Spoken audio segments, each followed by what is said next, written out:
I'm often being told that I like taking risks, and that if anyone sets out deliberately to get lost, then I'm that man.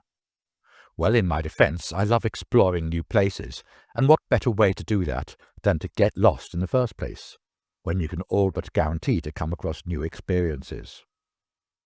And so it was that no one should really be that surprised that on a recent flight from Beijing, I found myself making a transit stop in Xiamen, also historically known as Amoy, a major city on the southeast coast of China, overlooking the Taiwan Strait.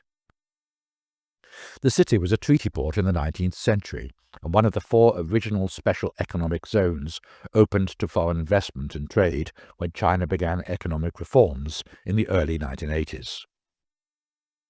Xiamen Gaoqi International Airport is one of East China's main air hubs, with flights to over 60 domestic and international destinations. Unsurprisingly, the airport is the headquarters of Xiamen Airlines, the first privately owned airline in the People's Republic of China.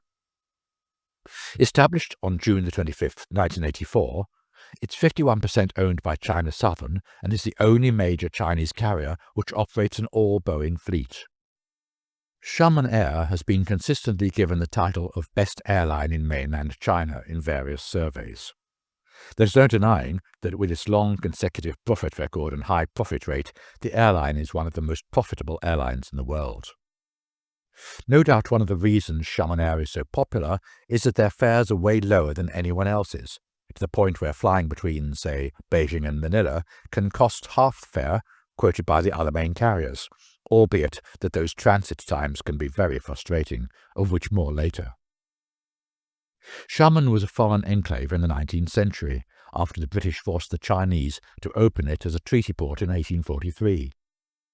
This gave Xiamen Island and neighbouring Gulangyu lots of foreign-styled buildings built by residents from around the world. So I've arrived in Gaoqi International Airport and have 5 hours to kill.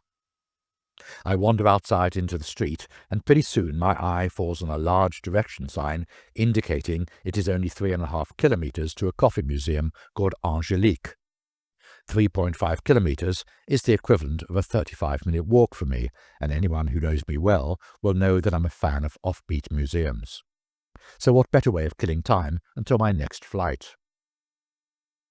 In 2006, Xiamen was ranked as China's 2nd most suitable city for living, as well as China's most romantic leisure city in 2011. And you can soon see why.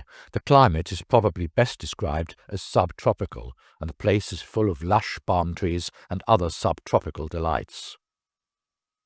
There's also a huge number of trees that are in desperate need of a haircut, those beautiful air roots hanging from the branches that give them such a beguiling, sexy look to them. The major roads are lined with narrow parks, some may be only 100 metres wide, but which give Xiamen a wonderful edge over so many other cities in China.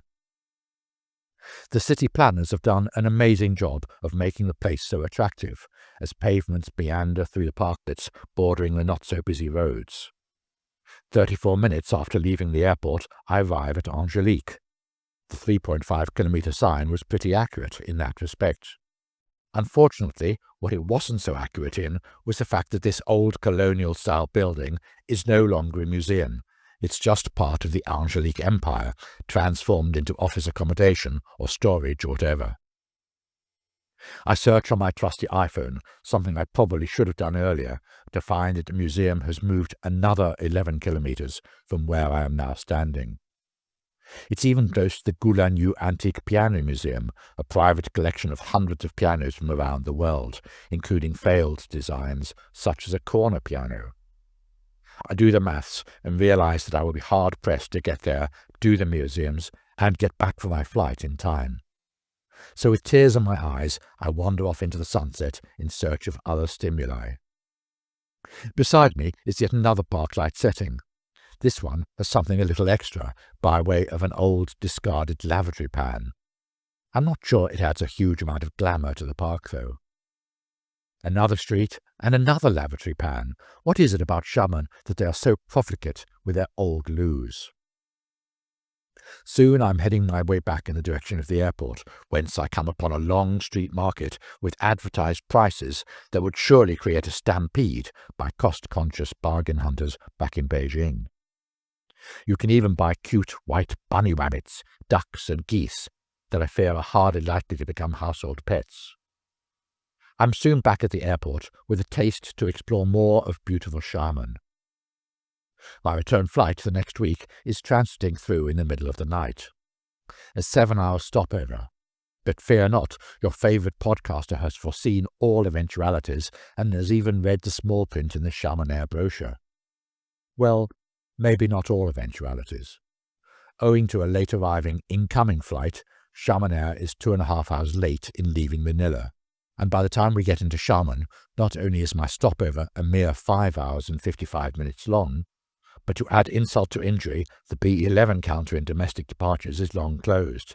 In fact, domestic departures itself is also now closed, though I am helpfully advised that I can come back at 5 a.m. to make inquiries.